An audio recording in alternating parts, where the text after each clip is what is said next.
So when you're starting to feel nervous and you're about to play a performance, I want you to actually consider that maybe this nervousness has a...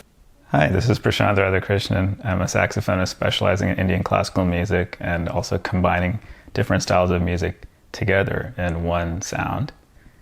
And I'm happy to share today a video about how to get over stage fright and generally anxiety and fear that arises in our life in general, but also specifically as it relates to music and getting up on that stage and playing.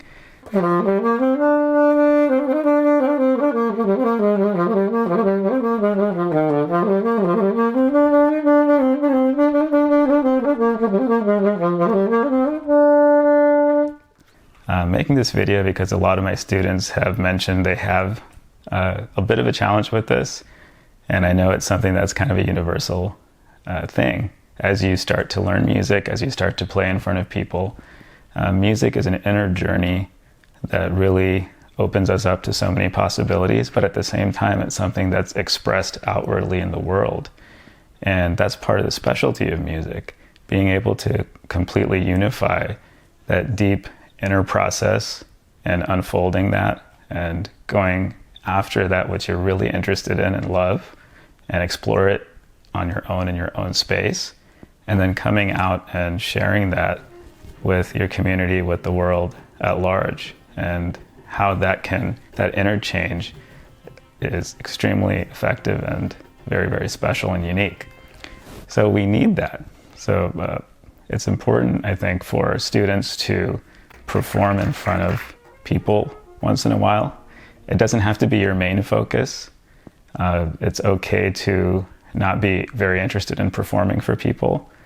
At the same time, you don't want to be someone who's only interested in performing for people all the time. There should be a balance between that inner journey and the natural sharing of it with others. So to get over the stage fright, anxiety and fear are really all the same technique generally, is to actually discover a part of you which is aware of all of your experiences. And there's a part of you that doesn't have the stage fright. So we can discover this very easily by a little exploration. All you have to do is first recognize that there's a part of you that's hearing effortlessly. So by watching this video and hearing my voice, it doesn't take any effort for you to hear it. Okay, that's happening something beyond your thinking mind and feeling of your emotions and sensations. There's a part of you that is naturally experiencing it. You can call it whatever you want. You could say it's a witness. It's a pure witness. It's awareness. You're just aware, or it's just an aspect of you that's just being without having anything added on top of it. So this natural beingness is always here with us. It's never not here. And it's there throughout your most peaceful and fun experiences and the most difficult experiences. The same natural witness, awareness, silent, peaceful beingness is always present and there. The first thing you want to do is discover it. So notice that you're simply aware, and then notice that this is an open awareness and your experiences are happening within this awareness, rather than it being you totally caught up in the experience. So similarly, you're able to notice that you have a body. Otherwise, you would not say my body. So when you say me, you want to say that you're referring to your body, but is it just your body, or is it your identity as a person? Or is it just you that's aware of everything? These are some things you want to look into. The first thing we want to recognize is that you're aware and you're witnessing every experience that you're having, but you're not necessarily the one caught up completely in that experience. So you're experiencing something, but you're also a witness of that, and you're aware of that.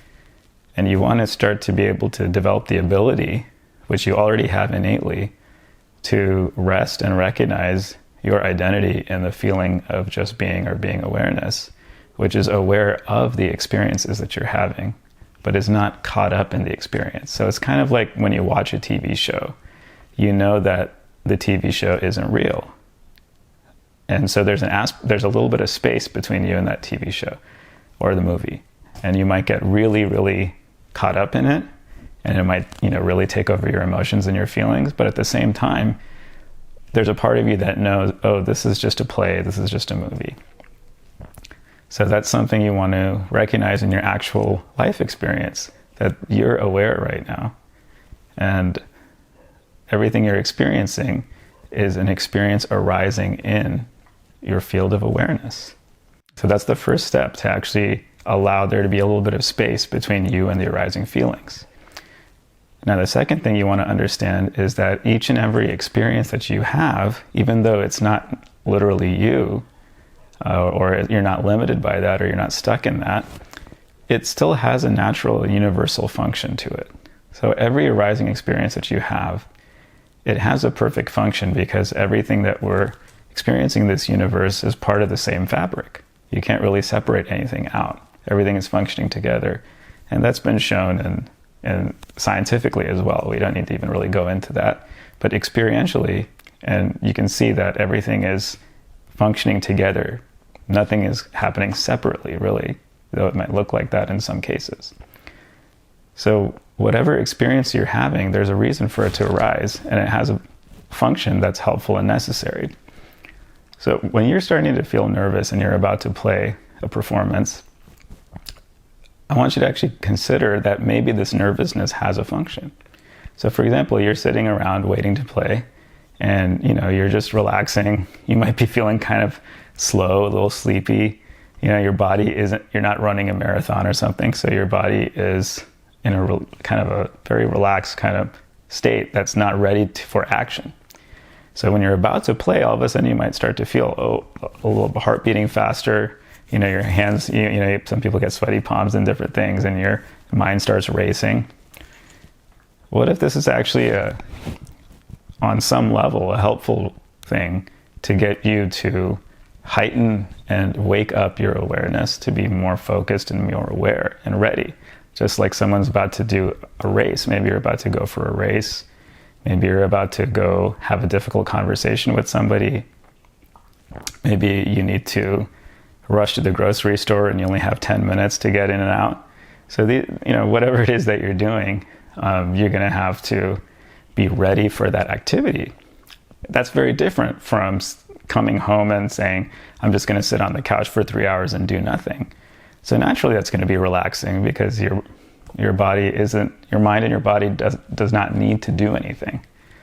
So this body is incredibly intelligent and functional in the way that it responds to arising experiences. It's very much part of the fabric of this awareness that you have innately. And so it functions intelligently even beyond our thinking mind. So a lot of times our thinking mind can't comprehend what all is happening and how our body is doing all this. First thing you want to do is recognize these two things that I just mentioned: the awareness that's aware and not tied into any experience. And second, that any experience that you're having has a useful function. Now, third, how do you get past this so that you can actually utilize it? Right? So for example, you ate some food for energy, then that food needs to be digested and used. It's not just going to sit there in your mouth, right? So just by eating the food is not enough. So when you start to experience this heightening of sensations and awareness, what you need to do at that time is recognize what we just said, which is that, okay, this is an arising experience. It has a function. So you're not trying to resist it. So by resisting it, it's kind of like when you put the food in your mouth and you don't want to swallow it. Have you ever seen children do this? You put something in their mouth and they just keep it in their mouth and they don't want to eat it, so they're not swallowing it. So they're not going to get the benefit of it. So to get the benefit, you have to allow it to go down and go through your system. And then you get digested and then you get the energy. So similarly, when this nervousness or anxiety comes up, you want to allow it to be there, and you want to then let it pass through. So then that functioning takes place and your body is maybe in a heightened state of focus. And then you rest in the awareness that's aware of these experiences, noticing that this experience is coming and going in my awareness. I was here before it started, I'm here during it, and I'll be here after it, and I'll still be here just fine. So recognizing that everything is going to be all right, you rest in the feeling of awareness and allow the sensations to play as they will play. And slowly you will get more and more comfortable with the feeling being there and knowing that it has a function. Now, practically speaking, when you go and sit down to play, take that first note, like a warm-up note, to completely center yourself and let all of that energy digest and do its work. So just play it long tone if you need to, tuning note, and really relax into that experience. Now, a couple of things that people have asked me about. What are some of the thoughts? Now, I've already given you the technique to completely transcend and get past any of the thoughts that you're having. Again, notice the thoughts are arising, coming and going, and resting in the awareness. You have the technique to do that. There's just an experience coming and going. But what if you're believing in those thoughts? Okay, and they're derailing you from just relaxing and enjoying your performance. One of the most common things I hear is, what if I mess up? What if I don't do well? And this applies to life for anybody, not just people performing on stage. What if I don't get my promotion at work? What if I don't earn enough money this month? What if I, mess up the stuff that I practiced and I forget everything on stage? And that can happen. But for that, I will tell you, with regards to music, you want to make sure that you're prepared, right? So how nervous will you be when you're 100% prepared? You'll just have the functional nervousness arising, and there won't be the feeling of like, I don't know what I'm doing or something, because you've practiced. So what I see with a lot of people is like there isn't enough preparation. So when you go to play, you're hoping that you're just going to play how you practiced it once or twice, but you haven't really nailed down, bolted down that music that you worked on and completely made it as perfect or as deeply practiced and part of you as you can. When you do that, the music will flow out of you when you go for that performance. There's no doubt about that. There's a saying some people say that you don't rise to the occasion, but you fall back on your training. I think that's partially true and partially not. Sometimes you might rise to the occasion, and sometimes, but a lot of times you can't count on that. You fall back on your training. That means, have you practiced to the point where you can play the music totally effortlessly and free? When you're playing whatever piece you're going to perform, can you play that piece feeling free, natural, and to some degree effortless? Of course, there's a layer of effort in order to perform any physical activity, but a feeling of effortlessness comes when you've practiced something enough that your body already knows what to do, and you can just offload the work to your body's natural intelligence. That's effortlessness, and that's really what you want to be feeling when you're performing. That brings us to a couple other things that we might go into in another video, but if you have an option about what you're going to perform, if you have a choice, you want to make sure you're choosing songs that you know how to play. A lot of people parents ask me, well, we really want to set a challenge. We want to make it so that they have something to work on. So yes, absolutely. Anytime you have a performance, it might be useful to give yourself a challenge so that you can really lead up to it, work on it, and improve and use the performance as a goal to get to. But at the same time, you don't want to make the pressure so high that you get to the performance and it's like the Olympics or something. I don't think that music should be that way, my personal feeling. I feel that music is ultimately the deepest expression of music, in my opinion, is to allow for people to completely go beyond their thinking mind or rest in their own beingness and actually feel peace, which is our own nature, and be completely free of the difficulties that they're having, not to get really worked up and concerned. So when you play music, I do feel that you want to at least access your own natural peace a little bit. And the more you do it, the more you get used to it, the more you'll access it, until that's the main thing that's happening when you play music, is you're accessing that joy and the peace and just the natural freedom that is something that's the way we were built. As babies, we're completely free. And you can continue having that as you grow up by understanding that, your mind is only a temporary coming and going thing. like I've been saying. Now, how do we apply this to day-to-day life? It's the same idea. Some people have anxiety with meeting people, with being out in the world, with having deadlines at work. And then there's just the general fear that arises due to, I'm not talking about fear of, a bus in front of you and you feel a bit of fear that it almost hit you. More like, oh, this might happen, that might happen. And that can sometimes be warranted based on the situation. But again, I want you to investigate and see that, 99% of the time, the fears that we have and the anxieties that we have don't pan out the way that we think. And they're usually based on a past experience or something that we're maybe reading in the news, or we're seeing something like that. And that's causing us to have more of it. So same thing. Recognize that you're aware of this experience and notice the sensation in the body, because most of the difficulties that we have in our body, it's due to some kind of a feeling in the body. Because the body is the part of us that's individualized and separate. And the awareness aspect of us is the part that doesn't have that separation. And that's why that's where we get the peacefulness from, if that makes sense. So whenever you feel the anxiety arise, again, notice that it's one of two things in this case. It's either a functional anxiety to make you more aware of the situation, because, the fear, what they call the fight or flight response, has a response in the body for a reason, because you got to run or you have to fight maybe a big animal. But in most of our cases in the modern world, it's not very applicable. So you have to look at your situation and say, okay, is this a functional thing? And the more you practice it, it can happen in the moment. You don't need to think about it. But in a lot of cases, it's a past, maybe a trauma or a past memory or a pattern that's even been passed down to us over generations. That's in our mind, in our DNA. And the remedy to that is to become aware of it first. Notice that it's not actually you, but it's an aspect of you that's arising in your awareness. So that's very important to make that distinction. Recognize that and then simply be aware of it and allow it to do whatever it's going to do. And by being aware of it and allowing it, you're no longer clinging to that experience.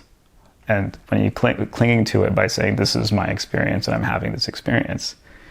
And that's what allows it to not pass through. Just like the example I gave earlier, you put the food in your mouth and then you don't chew it and swallow it, but you just kind of hold it there.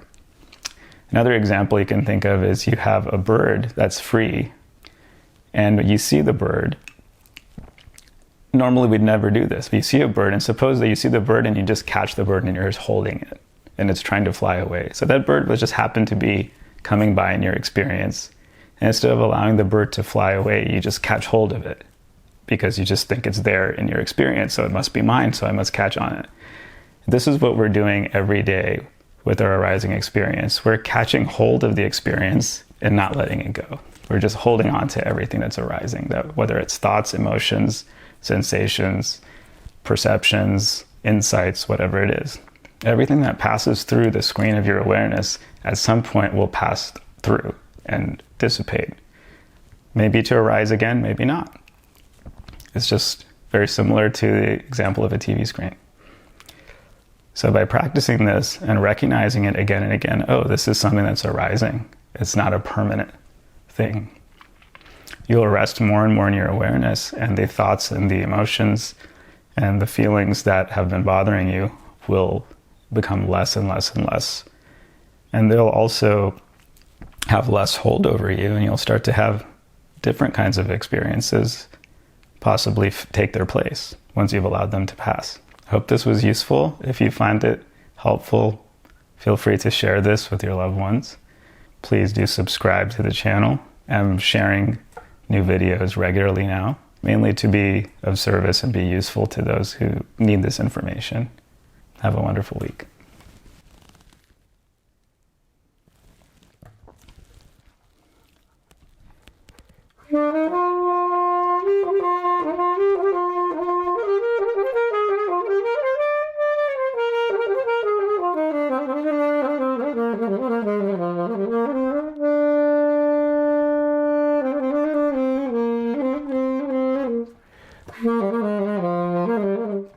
Mm-hmm.